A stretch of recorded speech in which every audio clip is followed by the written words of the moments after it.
Every company out there has a story. It's a story told in the language of numbers: profits, losses, assets, debts. But in a world with so much on the line, how do you know if that story is actually true? Well, that one single question is the entire reason the field of auditing even exists. I mean, really think about it. If you invest in a company, or lend it money, or even just work there, you're putting your faith in their numbers. You're betting that the story they're telling is the real deal.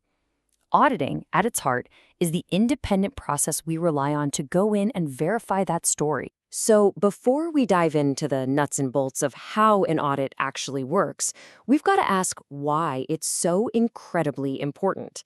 And the answer really boils down to just one thing: trust. And believe me, history is full of cautionary tales about what happens when that trust gets broken.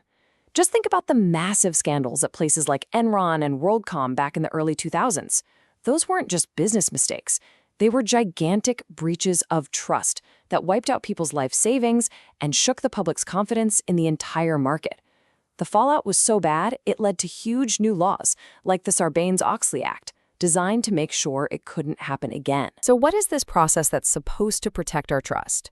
Well, this old school definition from L.R. Dixie pretty much nails it. It's an examination to see if the records correctly and completely show what happened. And those two words are everything.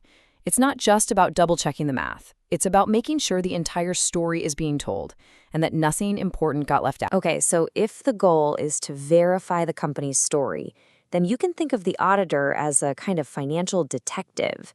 They have to come in with a very specific mindset and a toolkit of methods to find the evidence they need. So how do they do it? This famous quote from way back in 1896 just perfectly sums it up. A watchdog is alert. It's vigilant. It barks if something seems off. But, and this is key, it's not a bloodhound.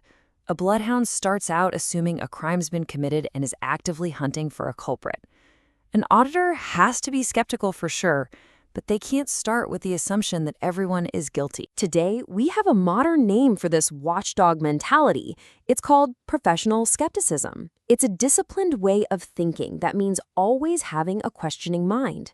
It's about challenging what you're told, double-checking the evidence, and just not taking things at face value. Honestly, it's the absolute foundation of a good audit. So how do they practice that skepticism? Well, two of the most basic techniques are vouching and verification.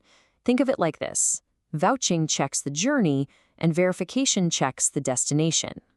With vouching, the auditor takes a number from the books, say a big sale, and traces it all the way back to the original invoice to make sure it's real.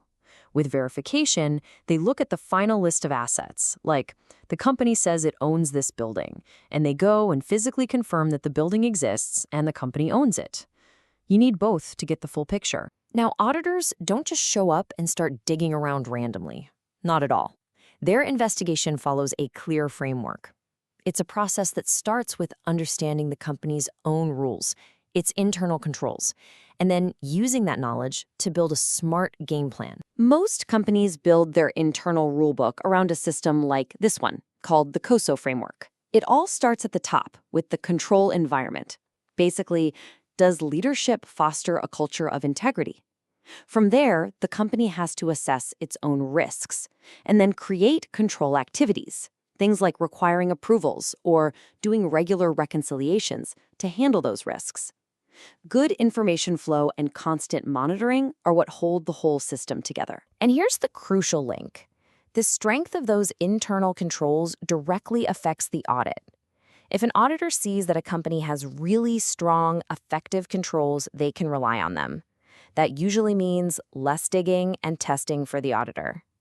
Put it this way: a company that polices itself well is just a lower risk. So once they have a handle on the company and its controls, the auditors create their game plan. First, they have to really get to know the business, its industry, its competitors, the whole shebang. Second, they assess the risks. They figure out which parts of the financial statements are most likely to have mistakes. And finally, based on all that, they build a detailed audit program, which is basically their tailored to-do list for the investigation. But it's so important to remember that this audit plan isn't some rigid document that gets locked away. It's a dynamic roadmap.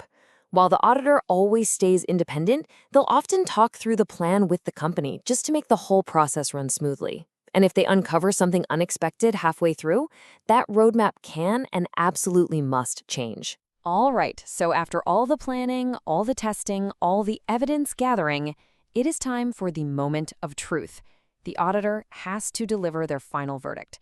And this comes in the form of the official audit report, which contains their professional opinion. And that report can have one of 4 basic outcomes.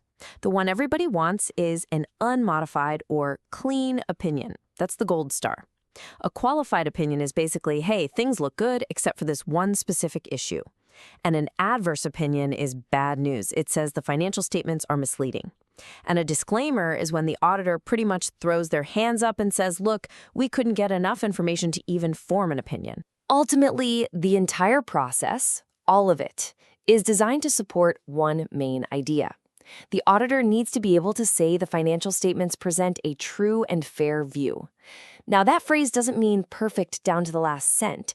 It means the statements are free for any major errors and give you a reliable, unbiased picture of how the company is doing. So, we've talked about the principles of auditing, and those are timeless. But the tools auditors use, oh man, they are going through a massive revolution right now.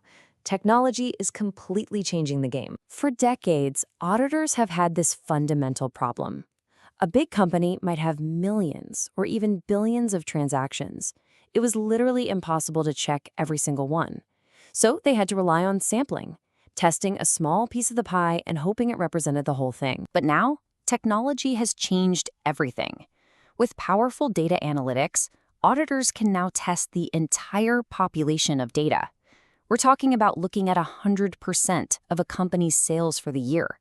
That is a gigantic leap forward. This really is a huge shift. We're moving away from a world of slow, manual checks that only looked backward to a new world driven by automation and real-time insights.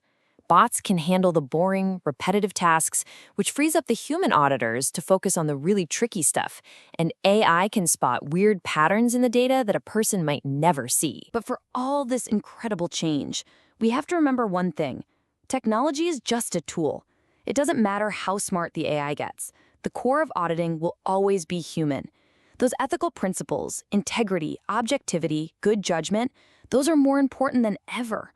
The tools will keep changing, but the character of that trusted watchdog cannot. And that leaves us with a final, really interesting question. If technology lets auditors monitor things as they happen, in real time, does their job fundamentally change? Could the watchdog of the future do more than just bark at problems after the fact? Could it evolve to help companies spot trouble on the horizon and actually prevent big issues before they even start? It's a fascinating thought, and the answer will really define the next chapter in the story of auditing.